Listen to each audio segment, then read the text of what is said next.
As the world changes, technology allows us to connect with people all over the planet without leaving our bedrooms. BNN Anchor Zach Clark takes you inside the homes and lives of those that are on the forefront of what is happening in our everyday lives and beyond. Now, for a closer look at our world, let's go inside Zach's bedroom for another bedtime story. Welcome back into the bedroom. Another bedtime story is afoot, this time from Kansas City, Missouri. We're joined by Pete Mundo. Hey, Pete, how you doing, brother?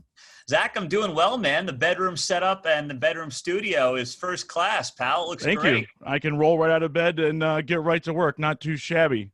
Can't beat it, man. You look like $1 million, though. Hey, no, it's all you, Pete, and I appreciate you taking the time. And you've become somewhat of a central figure in not only Missouri, but in Kansas when it comes to politics and the access you have to different people on the platform that you use. But you grew up on the East Coast. You worked in New York doing stuff there and nationally. So to me, you have this interesting perspective on what's happening right now in our world. And certainly there are things beyond the coronavirus, Pete, but that comes right to the top. And so I'm just curious how you see this, not only from where you are in the Heartland and the people you've spoken to there, but what you see coming out of New York and what you see coming out of the Eastern Seaboard. That's where most of the news has been generated, certainly places like Florida, Georgia, California as well. But from your perspective, I'm just curious how you juxtapose those two things. Well, it's interesting, Zach, because you're right. I mean, you know, I have in-laws who are right now in Long Island and plenty of friends in the New York City area. And it's like they're in a different world. Now, we're in a similar world in that we're locked down in Kansas City, in my opinion, far more heavily than we need to be. I mean, just to give you a little perspective here, we have had 22 deaths in Kansas City, Missouri proper from the coronavirus. 22. We've lost more people on the streets to homicide in the past 2 months than we have the COVID-19, yet we can only have 10% of the restaurants full in Kansas City, Missouri. I mean, that just does not make any sense to me. But obviously in New York, it's a different ball game, right? I mean, it's a totally different situation there where I can talk to a friend whose father who's had it. I can talk to, you know, in-laws who know plenty of people who have dealt with it in some capacity. And here, I don't know anybody who's even tested positive. And I don't know anybody who knows somebody who's tested positive. Here's the problem, Zach. I think that New York City is obviously the epicenter of the media world. And we got to this weird place where it's like we were dealing with the United States of New York. And we're not the United States of New York. Thank goodness we never have been, and God willing, never will be the United States of New York. But all these major media figures, they knew people. Their kids knew people. They were dealing with this from a different perspective. And I think that's one of the major problems that we have with one of the many problems that we have with media in this country is that it is so defined by New York City on a national level. And the rest of the country was never going to be New York. We don't have the international travel. We don't have the mass transit. We don't have the population density. And now that we know about this virus, I mean, we were never going to be dealing with that type of a situation. And I think that's just continuing this divide between, you know, the middle of the country, certain parts of the country, and what the coasts deal with. And it's frankly getting worse due to this coronavirus. And so, you know, Pete, as we look at that, it's interesting because I'm here in Michigan, right, where I'm not on the coast, but sometimes it feels like I am, right, with the media attention generated by the governor, good or bad. And not only that, but Michigan has been seriously affected, not quite to the scale of New York, but it's also not the size. And I wonder how because I look at this, you know, Michigan has been on lockdown for, I think this is the 13th week. Things are going to start to change here a little bit more, but it's going to continue. The governor has already said so. And, you know, I'm at the point, to me personally, where, you know, I think the virus is real. I think people should be safe. But at the same time, we've had weeks and weeks and weeks of information, right? Some of it good, some of it not so good, right? It comes from all angles. And so I wonder at this point if it's time for people to be able to make their own decisions. I'm not saying that we should go back to everything, that, at least in my opinion, that everything should begin right away. Right before this happened, Garth Brooks played at the Ford Field, right? There was 80,000 people there. To me, that shouldn't happen right now. But I do wonder if it shouldn't be more about now personal choice and that's become a polarized thought to a certain extent. I mean, here in Michigan at the Capitol, people are cutting hair on the Capitol lawn. And I wonder how you balance those two things, because again, you to me fit, I don't want to say politically in the middle, but when I hear you talk, to me, there's a little more rationale than could come from either side. And so I'm just curious how you balance those things. Well, I mean, it should be done. We know what hot spots are, right? We know that nursing homes are hot spots. We know meatpacking plants are hot spots. One of the biggest hot spots in the state of Kansas is Southwest Kansas, which, having used to work in Northwest Oklahoma, I know that part of Kansas pretty well. Shout out to Woodward. Yeah, there's nothing out there, but there's a lot of meatpacking plants down in the Dodge City area, and they've been hammered on a per capita basis. They have some of the highest rates in the country just because there's so few people and a lot of positive tests. You've got to treat those places differently. You've got to treat nursing homes differently. Prisons have had a lot of outbreaks, but for people like myself in the Kansas City metro who sit in their car every day, there's no real mass transit, who can socially distance appropriately. Somebody like me who is also, young and healthy. I mean, I've got a better chance, Zach, of getting in a fatal crash on the way home after our conversation than I do of dying from the coronavirus. I mean, that's a fact. That's not a political statement. That's a fact. Every single day, we take risks that we don't even think twice about. This has to become that. It doesn't mean you have to be stupid. It doesn't mean you should be careless. It doesn't mean 80,000 people should pack Ford Field to watch Garth Brooks, but it means that life has to go on. And frankly, economically, things have to go on. We've got 40 million people who have filed first-time unemployment claims the last 2 months. I mean, 40, that's how many more million children? How many of those people, have kids, have husbands, have We've wives? blown the Great Depression into the dust when it comes to unemployment numbers like that. I mean, long ago we did that. It's sick. I mean, it makes your stomach churn. You've got 1 in 5 kids whose parents are saying they're not getting enough food right now. I mean, this weird thing has happened where now public health is defined by COVID-19. And public health should not be defined by a singular disease, no matter how bad it is. It can't be, it never should be. And I think we'll look back on this moment and, it's easy to Monday morning quarterback it right now, but we will do it at its proper time and say, boy, was it worth it based on what we knew and what we know now. And it's going to be a fascinating case study when it does happen. Well, I wonder, Pete, and this is something that we'll be guessing at. I mean, when do you think that happens? I mean, if this was, and you've worked in sports on many levels, if this was a football season, I would know when we could start Monday morning quarterbacking it, right? I mean, if it was in season, I could do it every Monday morning. And if it was, if it was a yearly thing, I could do it in February. I wonder how long this goes on and, from your seat, how this defines, because, I think about 9/11, and I'm not comparing these things straight on, but there were things at 9/11 that happened after that have stuck with us. When I go to the airport now, I have to get screened, right? When I was a little kid, I used to be able to go and meet my grandparents and they would come off the plane. Now I've got to wait downstairs, right?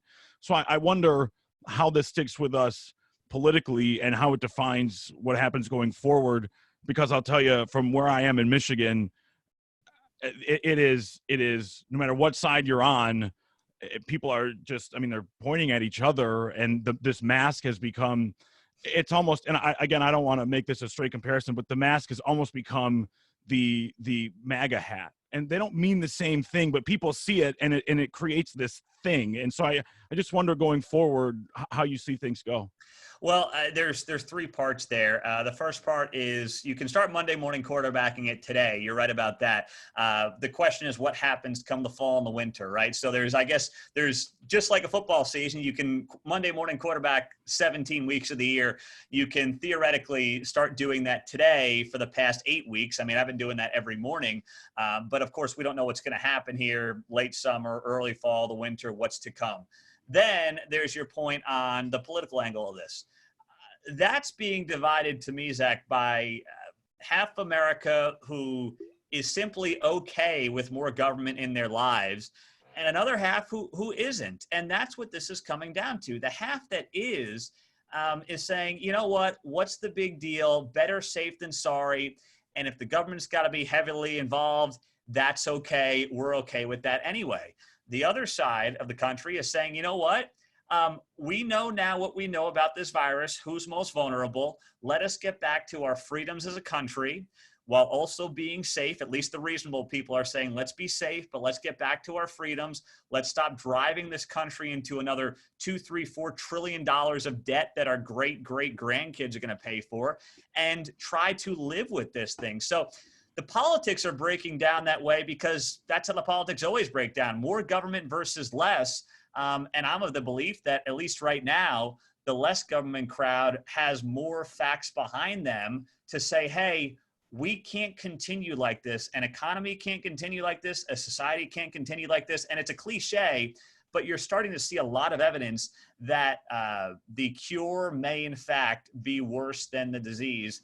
And you're seeing that across the board in things like possibly 150,000 Americans who would have found out they had cancer in the past 2 months have not found that out because that's an elective process, right? So there's all these different things that are not getting enough attention that should be. I wonder if some of this could have been mitigated by the overall government response at the federal level. And I'm not suggesting that the federal government is responsible for every single thing. If you look at the Constitution, everything not enumerated there is given back to the states. That's something that is important to the structure of this country in a federal society.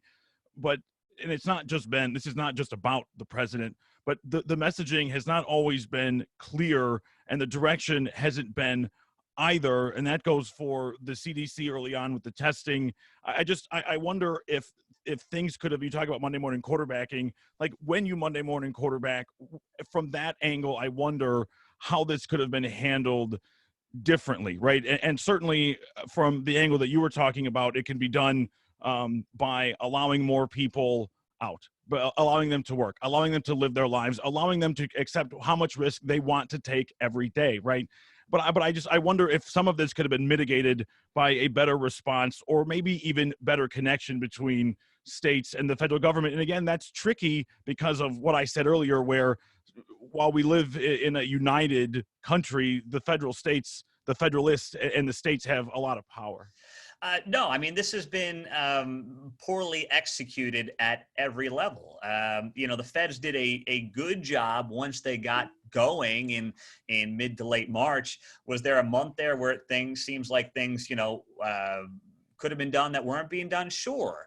But I think we have to remember, too, where we were in even early March when we had elected leaders on both sides of the aisle, by the way, from the president to Bill de Blasio in New York, who are saying, not a huge deal. Go out, do what you want to do, go get a bite to eat, go to a restaurant. I mean, Bill de Blasio is saying that in New York City.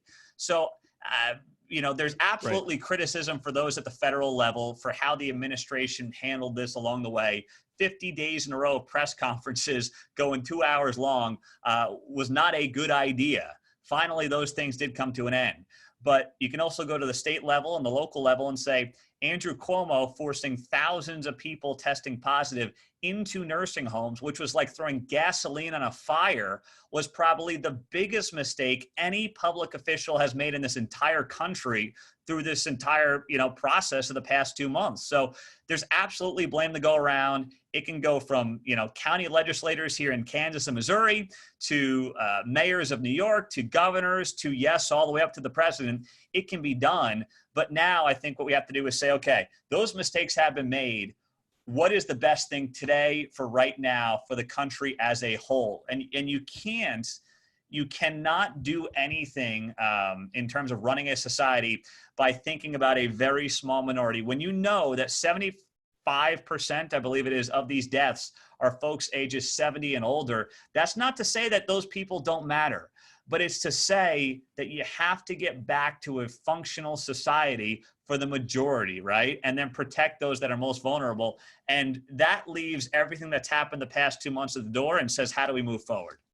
Yeah, and look, I agree in that, you couldn't have, if this was the end of February or the beginning of March, said, all right, now we're going to lock everybody down. Well, no, right? And there's so many, there's ridiculous studies out there that come out every day. It seems like if we locked down a week earlier or 2 weeks earlier, you couldn't have gotten away with it 2 weeks earlier. Nobody would have listened to you. I mean, it's a stupid notion. It's a ridiculous concept.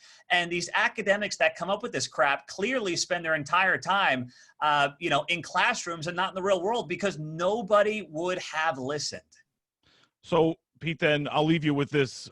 How does this linger going forward? And I don't mean from a virus standpoint, but how does this bleed into the political scene? I mean, certainly, depending on your view, and none of this is good, but as far as politics go, this couldn't have happened at a better or worse time, depending on, again, your view. And I say better only is that maybe it exposes the way certain people react to certain things, the two people that are vying to be president, one that already is.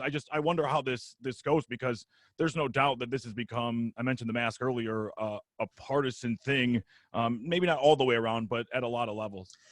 Yeah, I mean, if you're the Trump team, you totally scrap the playbook, because the playbook in January, February was, say, 3.5% unemployment, economy's humming. You may not like me, but how do you not like where we are as a country economically? I mean, that was the pitch. It was a pretty easy pitch. It was pretty straightforward. Now you're seeing that pitch switch to, I've rebuilt the economy once. I will rebuild it again. The president has loved the comeback stories since, he was filing for bankruptcies and then coming back from that. I mean, he loves a comeback story that's well known and well noted throughout his career. This to him is his comeback story.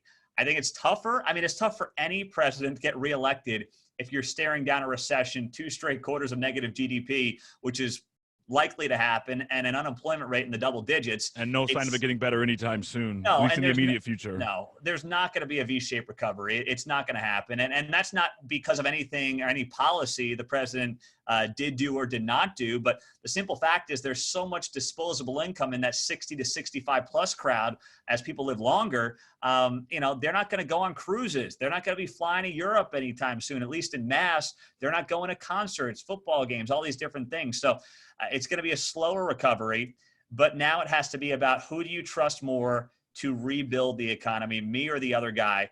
For Joe Biden, he's got to just make it about Trump. I mean, Joe Biden can't make it. If it's about Joe Biden will lose. If this election comes down to Joe Biden, he's done. Joe Biden has got to just make it a referendum on Trump and hope that people are like, well, I don't like him, so I'll hit the other guy's name. Because Joe Biden does not inspire a single person. I don't think Jill Biden is inspired by Joe. I really don't. And that's just the case. I mean, you see these gaffes every time he goes on TV. We saw more today. Joe's best case scenario, and I don't say this because I don't want the virus to continue, but the best case scenario for Joe is that the virus continues to linger, because then he can justify basically staying in the basement and not really doing much. Because the more Joe has to get out, the more concerns there are going to be about things that he might say, gaffes that he might make. And that's what's going to make this very interesting. So each candidate is trying to make it about the other guy in a weird way. And that's what's going to make the next few months interesting. Yeah, and I do agree that the basement has been good to Joe Biden, and the inability for Donald Trump to get out in front of those big crowds and rally that energy has been difficult as well, though he has done lately a good job of getting out. I mean, in fact, he was just here yesterday. Yeah. Right. Yeah. And so I think you're right, especially the sooner that some things can continue, the better it will be for the president for a variety of reasons. Pete Mundo in Kansas City, Kansas. You can hear him KCMO every morning. Pete, it's always a pleasure to talk to you. I really appreciate your perspective, and I hope you guys stay healthy and safe. Zach, great to be here with you, man. Looking good, and do it again anytime you want. Appreciate it. Be good, Pete. Make sure to follow us on TikTok and Twitter for daily BNN news and sports updates. And subscribe to our YouTube channel so you won't miss BNN's Bedtime Stories. This has been a presentation of the Bedroom News Network.